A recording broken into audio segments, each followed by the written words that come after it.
While around 12,000 US children will reportedly receive untested shots of swine flu vaccine, critics say the vaccination trial means the children will effectively be turned into guinea pigs.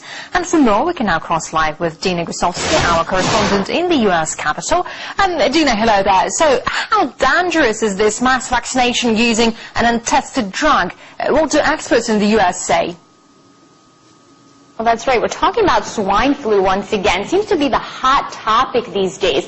There's a bit of a rush to test a new flu vaccine. Now, like you said, about 12,000 children in Oklahoma are going to be tested with this vaccine to see what the side effects are going to be. And like you said, here in the United States, we call that being a guinea pig.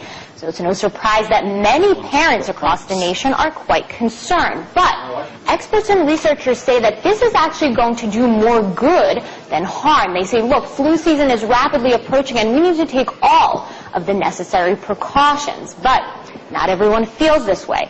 Joining me today, RT contributor and investigative journalist Wayne Matson. Thank you so much for being here. So what is the problem here? I mean, isn't it good to take precautions? Isn't this a good thing? That's what researchers say. They say we need to test this vaccine to see what the side effects will be and hopefully to save more lives. Well, I think the concern is that the test community are children who really don't have a whole lot to say about what happens with themselves. We know that in the past, vaccines have been administered to children.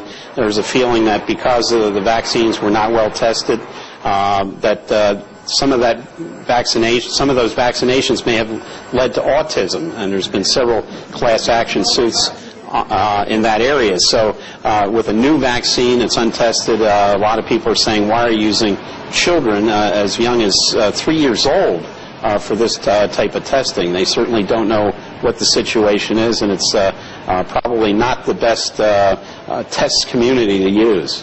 Now, you actually said that swine flu was man-made, that it was made in the U.S. How do you justify those claims? Well, I've been speaking to people in the research community, including people who are working on the vaccine for this particular AH1N1 virus. Even the Centers for Disease Control refer to it as a novel virus. They've never dealt with this before. I've also heard it called the hybrid virus. It contains two forms of swine flu, two forms of human flu, and one form of the very deadly avian flu. And many people in the research community feel that this could have only been developed by gene splicing, by recombination of DNA. One of the specimens used was an Inuit woman who died of the great flu pandemic of 1918. They basically found usable tissue where they recreated the 1918 flu in a laboratory. This is much like the movie Jurassic Park, where they brought back dinosaurs.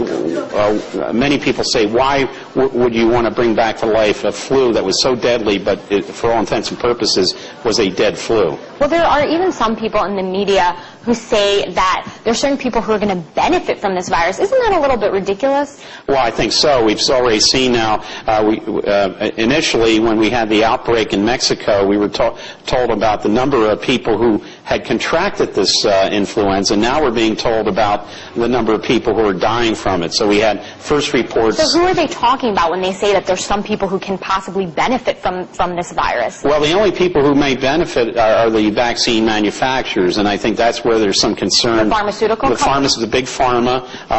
There's only about 3 that are, basically have the patent rights on the vaccine, and of course they would benefit. And that brings up the question: who developed this particular form of influenza, and what is what's the purpose? Who benefits? Cui bono?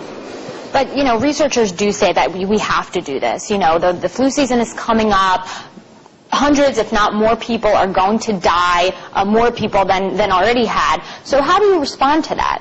Well, the regular flu season is coming up, and there is a vaccination for the regular flu, but now we have this other flu, so people are confused, and I think the Centers for Disease Control they're not putting out the correct information. Many people now feel, well, I'm not going to get the vaccine for the regular flu. Well, that's been proven not to have any problems, but this new vaccine that's being developed, and they're going to test it on these children, that's the one that most people are concerned about. Right, and whatever you think about this issue, people are concerned both about swine flu and about people who will choose not to get vaccinated. So something to ponder there. All right, Dina Gosowski interviewing Wayne Madsen, U.S. investigative journalist, live from Washington. Thank you very much indeed to both of you.